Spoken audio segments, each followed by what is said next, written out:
Bonjour, on est avec Jennifer Robitaille, directrice générale pour la coalition Interjeunes, ainsi qu'avec Zachary Fournier, qui est porte-parole jeunesse pour la coalition Interjeunes. Salut à vous. Bonjour, merci Bonjour. de l'invitation. Ça va bien? Ça va très bien. Oui. Bon, alors, Isabelle, C'est tu veux intéressant. commencer par qui? Au fait, je vais poser ma question à Zachary en premier, porte-parole jeunesse, parce que quand on parle de politique, souvent, on dit que parmi ceux qui votent le moins, ce sont les jeunes. Alors, dans cette prochaine campagne électorale qui va commencer dans les prochains jours, qu'est-ce qui vous intéresse? Quels sont les intérêts? Comment on peut vous parler pour vous intéresser? Ben, écoute, je pense que c'est pas juste une question de nous parler, mais c'est aussi une question de nous écouter puis d'aller sur des enjeux qui nous tiennent à cœur, nous autres les jeunes, qui nous affectent, nous autres les jeunes. Je pense que c'est une des bonnes façons de nous intéresser à apporter un petit peu plus notre voix parce que j'ai l'impression que souvent la jeunesse, on se sent pas concerné en politique. Les discussions, je veux dire, ils tournent pas nécessairement autour de nous. Pas que tout devrait tourner autour de nous autres, mais j'ai l'impression que justement les grandes questions qui se posent, c'est comme si on ne faisait pas partie de la discussion. Puis qu'est-ce qui vous Puis une intéresse? C'est raison. quoi les enjeux qui vous préoccupent? Ben, notamment, c'était un des grands sujets à la grande coalition jeunesse de cette année. L'éducation, c'est quelque chose qui nous touche parce que ben, c'est quelque chose qu'on vit à tous les jours pour la jeunesse ben, tu sais, d'être aux études, puis les façons que ça peut fonctionner, les différents parcours qu'on peut avoir au travers de ça. Sinon, un autre sujet qui intéresse selon moi la jeunesse, la question de la portabilité des logements aussi. Tu sais, les nombres de personnes qui se ramassent en situation d'itinérance, que ce soit visible ou caché dans nos âges, ben, ils sont en train d'exploser là, avec les différentes crises, ben, la crise du logement. Là. Donc, selon moi, c'est aussi un sujet qui nous touche beaucoup et dans lesquels on aimerait ça avoir un petit peu plus notre mot à dire, justement. Jennifer Robillard, on vous voit hocher la tête, directrice générale pour la coalition Interjeunes. Est-ce que vous sentez un intérêt de la classe politique, justement, d'inclure davantage les jeunes? On le voit là, avec les différents partis politiques qui ont aussi des jeunes candidats et candidates là, qui le présentent chacun dans leur formation. On a eu aussi une belle participation de 4 des 5 grands partis là, qui ont été présents au lancement de la caravane mobilisation le 12 août dernier. On sent qu'il y a un intérêt, mais souvent, ça va être pris de façon plus globale, les enjeux, quand on parle d'itinérance, d'éducation, de santé mentale, les enjeux de santé mentale. Mais nous, ce qu'on essaie de dire, c'est qu'il y a quand même un jeunesse intéressant à regarder, très important parce que nos jeunes en sont différemment affectés.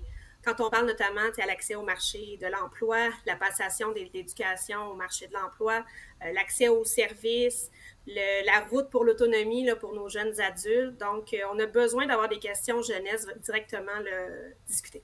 Jennifer, Zachary, je vous pose tous les deux la question. Je suis allé voir les chiffres de participation à la dernière élection provinciale en 2022. 18-34, c'est 54%. Ça veut dire que la moitié du groupe d'âge qui vous concerne disent, savez-vous quoi, les élections, la politique, on s'en cogne. Ça fait que c'est très intéressant ce que vous dites, mais comment vous allez faire pour que l'autre côté de la clôture, c'est que ce que vous dites qui est important, puis moi, je suis pour le vote à 16 ans en passant. Là. Moi, plus tu parles de la jeunesse, meilleure la société se porte. Pour moi, c'est très clair. Mais on le sait très bien que souvent, c'est le groupe d'âge qui vote le moins. Est-ce que vous êtes actif là-dessus aussi? Je te laisserai répondre en Ben, premier, Zachary. oui, oui. Ben, moi, je pense que ben, justement, la coalition Interjeunes est active là-dessus parce que, tu sais, tantôt, je l'ai mentionné, là, l'événement de la grande coalition jeunesse qui s'est passé en avril dernier. C'était un événement aussi qu'on rassemblait des jeunes qui venaient de partout au Québec pour leur donner la chance de s'exprimer justement sur les différents enjeux qui nous touchent. Notamment, cette fois-ci, le thème, c'était sur l'éducation.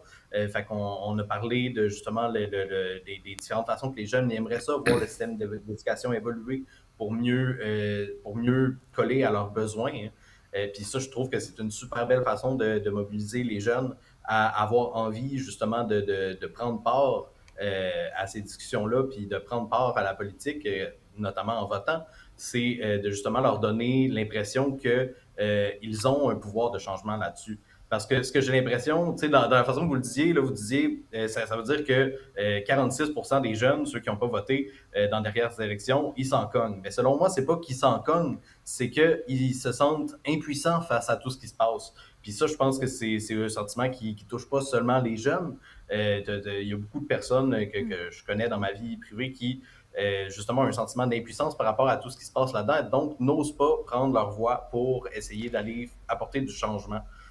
Puis une des façons de prendre sa voix pour apporter du changement, c'est simplement d'aller voter. Mais quand on a le sentiment qu'on n'a pas la puissance de changer les choses, même avec notre vote, ça fait qu'il y a moins de personnes qui s'intéressent à. Mais c'est pas d'empirer. Vous dites ils ne se sentent pas concernés, mais c'est pas de rempirer encore plus que de ne pas voter. Bien, effectivement, ça devient un cercle vicieux si tu ne te sens pas concerné, puis que si tu ne te sens pas concerné, pas écouté, puis qu'au final, tu choisis de ne pas aller voter, ça fait que tu es encore moins concerné, puis encore moins écouté. Ça devient un cercle vicieux, en effet. Mais après ça, c'est de trouver, nous autres, des actions qu'on peut faire pour briser ce cercle vicieux-là, pour redonner l'envie à des jeunes d'aller voter, pour redonner le sentiment qu'on est écouté, qu'on a notre poids dans la société, puis les décisions qui se prennent. Puis toi, Jennifer, qu'est-ce que tu penses de ça? Bien, je suis bien d'accord avec ce qui est mentionné. C'est certain qu'on travaille beaucoup avec des jeunes adultes qui ont eu un parcours de vie non linéaire, là, non traditionnel souvent, qui ont eu beaucoup de moments dans leur vie où on les a pas entendus, on n'a pas mis de l'avant leurs recommandations, qu'on n'a pas pris en compte leur voix. Fait que c'est certain que ça développe un cynisme assez tôt dans la vie. Puis comme Zachary le mentionnait, là, c'est pas différent avec la population. C'est certain que ce qu'on demande, c'est de justement de pas aller juste aux 4 ans sonder ce que les jeunes veulent. Donc, nous, on va porter la voix des jeunes, on va leur donner cette occasion-là de rencontrer les candidats, mais on va faire le suivi aussi après pour s'assurer que les jeunes continuent d'être dans les politiques publiques, qui vont être mis de l'avant, puis de briser en quelque sorte ce cynisme-là. Mais nos jeunes sont extrêmement politisés. Ça ne se traduit pas tout le temps dans l'urne par après, mais sont extrêmement politisés. Mais autant Jennifer que Zachary, vous dites, il écoute, il faut être écouté. Comment on fait, comment les partis politiques vont faire pour vous écouter, justement? Comment ça va se matérialiser, ça? Bien, je peux commencer, dans le fond. Nous, de notre côté, on essaie vraiment de mentionner le processus consultatif, par exemple, qui est mis de l'avant, de s'assurer qu'il rejoint les jeunes là où ils sont. Par exemple, on a tendance à avoir des choses, par exemple, dans les universités, dans les cégeps, mais on a beaucoup de jeunes qui sont pas dans ce parcours-là, qui vont être, par exemple, nos jeunes en situation d'itinérance, les jeunes qui vont être dans des écoles de rue.